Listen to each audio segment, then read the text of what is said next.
Happy birthday to you. Happy birthday to you. Hey everyone, welcome to another daily blog. আজকে ব্লগটা start করলাম হচ্ছে ভাইয়ের midnight birthday celebration থেকে। তারপরে সকালবেলা ঘুম থেকে উঠে ফ্রেশ হয়ে চিয়া সিডস খেয়ে ব্রেকফাস্ট করে চলে এসেছিলাম এখানে ভাইয়ের আশীর্বাদ পর্ব চলছিল আর কি। বার্থডেতে তো বেঙ্গলি বাড়িতে এটা ম্যান্ডেটরি। দেন তারপরে দেখি বাইরে এরকম ঝমঝমিয়ে বৃষ্টি নেমেছে, অনেকক্ষণ বৃষ্টি হয়েছে কালকে সারাটা দিনই বলতে গেলে, মানে হচ্ছিল আর বন্ধ হচ্ছিল। তারপরে আমি লেগে পড়লাম হচ্ছে আমার কাজে।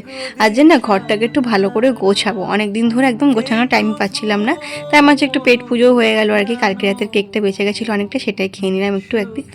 তারপরে এখানে বেডশিটটা চেঞ্জ করে নিচ্ছে। জানো তো বেডশিটটা আমি এই মনে হয় অনেক দিন পর চেঞ্জ করলাম, কখনো এতদিন ফেলেই রাখি না, কিন্তু তাহলে বুঝতে পারছো তাহলে শরীরের হালটা কেমনই খারাপ হয়েছিল যে আমি একটা বেডশিট চেঞ্জ করারও শরীরে এনার্জি পাচ্ছিলাম না।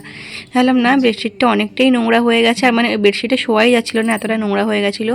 তো সেই জন্য বেডশিটটা, বালিশের কভার টভার সমস্ত কিছু চেঞ্জ করে বাইরে সমস্ত জামা কাপড়গুলো ছিল সেগুলো তুলে আনলাম। এখন সমস্ত কিছু ভাঁজ করে গুছিয়ে জিনিস জায়গায় রেখে দেবো।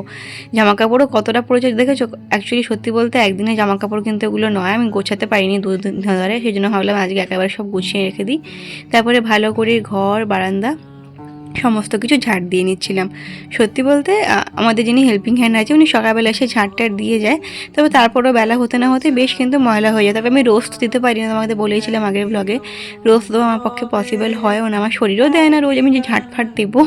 ওই জন্য আমি এরকম মানে যখন শরীরে এরকম এনার্জি পাই মাঝে মধ্যে, এই যে আজ যখন একদম ফুল কদমে এনার্জি পেয়েছি যেন আজকে যাই কাজ পাবো সব করে নেবো, পারলে মানে নতুন করে ভেঙে বাড়িটাও করে নেবো, এরকম একটা মাইন্ড থাকে সেদিনকে।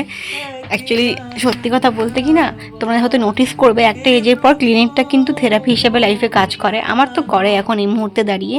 তারপরে ভালো করে গিয়ে শাওয়ার নিয়ে এসে এখন একটু স্কিন কেয়ার করে নিচ্ছি। ফিরে এসেছি নিজের অকাতে রোজ টোনারে, কারণ হচ্ছে কি যে ওই সিলসের যে টোনারটা আমার একদম স্মেল ভালো লাগছে না, এটা জানি না কেন, একটা কেমন একটা মেডিসিন স্মেল চাচ্ছে ওর থেকে।